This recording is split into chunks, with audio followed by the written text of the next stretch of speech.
Hello friends, welcome once again to yet another video. आज की video में हम बात करेंगे कि डिपेंडेंट्स के लिए इंग्लिश कितनी ज़रूरी है। देखिए, जो मेन एप्लीकेंट होता है यूके के लिए, उसके लिए तो इंग्लिश के आइल्स आपको करनी पड़ती है। अगर आप स्टूडेंट वीज़ा पे आ रहे हैं, चाहे आप स्किल्ड वर्कर वीज़ा पे भी आ रहे हैं, तो भी आपको एक अपनी इंग्लिश क्वालिफिकेशन प्रूव करनी होती है कि जो आपकी डिग्री है वो आपने इंग्लिश लैंग्वेज, इंग्लिश मीडियम के थ्रू ली है। अब यूके में जो है, कोई भी कंपल्शन नहीं है कि डिपेंडेंट का कोई इंग्लिश टेस्ट हो या कोई आइल्स का एग्ज़ाम हो। जैसे कि अगर आप कनाडा के पीआर के लिए अप्लाई करते हैं तो वहाँ पे आपको आइल्स जनरल देना पड़ता है, दोनों को, चाहे मेन एप्लीकेंट है चाहे डिपेंडेंट है। लेकिन यहाँ पे आपके लिए कोई भी कंपल्शन नहीं है। इसके क्या बेनिफिट्स हैं, क्या नुकसान है, ये हम आज आपके साथ मैं डिस्कस करने वाली हूँ अपने एक्सपीरियंस के थ्रू।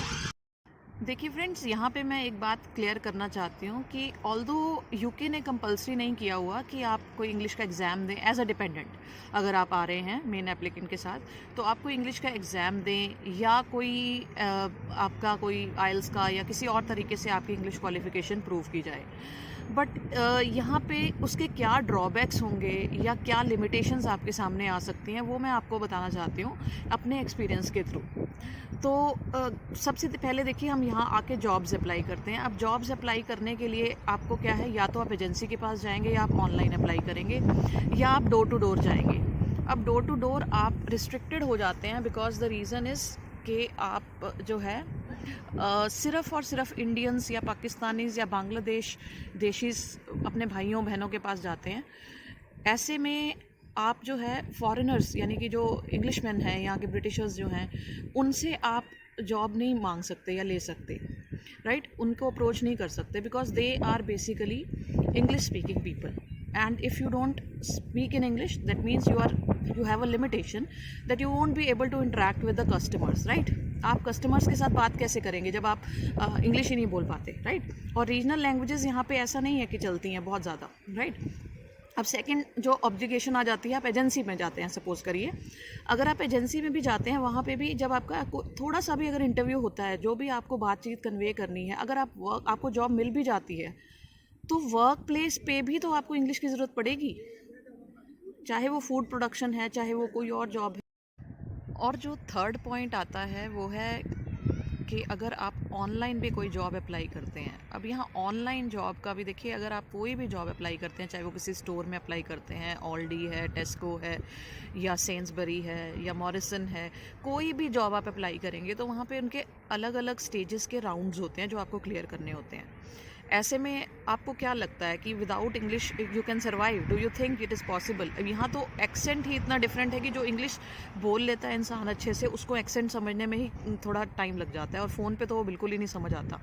लेकिन अगर आप अब आप देखिए, तीनों ऑप्शंस जो हैं आपके रिस्ट्रिक्ट हो जाते हो आप तीनों ऑप्शंस के लिए। तो अगर आप एज अ डिपेंडेंट यहाँ आ रहे हैं और आपकी इंग्लिश अच्छी नहीं है, तो मेरी जो सजेशन रहेगी, मेरा जो एक्सपीरियंस है वो ये कहता है कि आपको थोड़ा बहुत अपनी आने से पहले ही आप थोड़ी सी अपनी स्टडी शुरू करें। कोई किसी भी तरीके से इंग्लिश न्यूज़ सुने, इंग्लिश न्यूज़पेपर पढ़ें, थोड़ा सा एटलीस्ट, गलत बोलें सही बोलें, that is a different matter, but you have to speak in English. Because देखिए, यहाँ पे अभी मेरे साथ क्या हुआ कि एक मेरे को बहुत ही लवली कपल मिला। मैं बताना चाहूँगी, यहाँ पे वो अप्लाई कर रहे थे जॉब्स के लिए। तो एक एजेंसी में उनको कॉल आई एक एजेंसी से, जैसे कि यहाँ एजेंसीज होती हैं। लेकिन जो हस्बैंड था वो स्टूडेंट था और जो वाइफ थी वो डिपेंडेंट थी। अब जो वाइफ थी उसकी इंग्लिश बिल्कुल भी अच्छी नहीं थी, मतलब she could not speak in English. अब वो एजेंसी के लोगों ने कहा कि we need a full time worker and ask your wife to talk to us. अब जैसे ही उन्होंने ये कहा तो the wife was very she couldn't speak in English basically, तो she couldn't get a placement. अब वो रिस्ट्रिक्ट हो जाते हैं। देखिए, कोई अच्छी जॉब नहीं मिलेगी आपको, ठीक है, जॉब मिल जाएगी, लोकलाइट्स दे देते हैं जॉब, बट देन अंडर पे होगी वो जॉब। और फाइनली आपको जो है फिर दोबारा इंग्लिश पे फोकस करके आपको कोई अच्छी जॉब ढूंढनी पड़ेगी। तो मेरा सजेशन तो यही रहेगा कि अगर आप आ रहे हैं तो एटलीस्ट इतनी इंग्लिश आपको आती हो कि आप, because you have the right to for full time work as a dependent, right? And if you can't make use of that opportunity, तो then it would be like it is a loss for you. तो why to be underpaid when you have the opportunity for full time work. आपको बिल्कुल भी नहीं कोशिश करनी, चाहे यहाँ पे ऐसा नहीं है, यहाँ पे बहुत सारी कम्युनिटीज़ के लोग हैं जो नहीं बोल पाते। It is not about Indian, Pakistanis and Bangladeshis, but बहुत सारे ऐसे लोग भी हैं जो बिल्कुल इंग्लिश में बात नहीं कर पाते, लेकिन फिर भी जो है आपको वो कोशिश करते हैं, गलत इंग्लिश भी बोलते हैं, मतलब किसी भी तरीके से, चाहे वर्ड्स के थ्रू। आपको सिर्फ मेन तो ये है कि अंडरस्टैंड करना है कि कह क्या रहे हैं, इंस्ट्रक्शन क्या दी जा रही हैं। कोई भी वर्क प्लेस हो, आपको इंग्लिश की ज़रूरत पड़ेगी ही पड़ेगी। तो that is what I wanted to convey. I hope कुछ हेल्पफुल रहा होगा ये वीडियो। अगर पसंद आया तो प्लीज़ इसे लाइक करें, शेयर करें और सब्सक्राइब करें।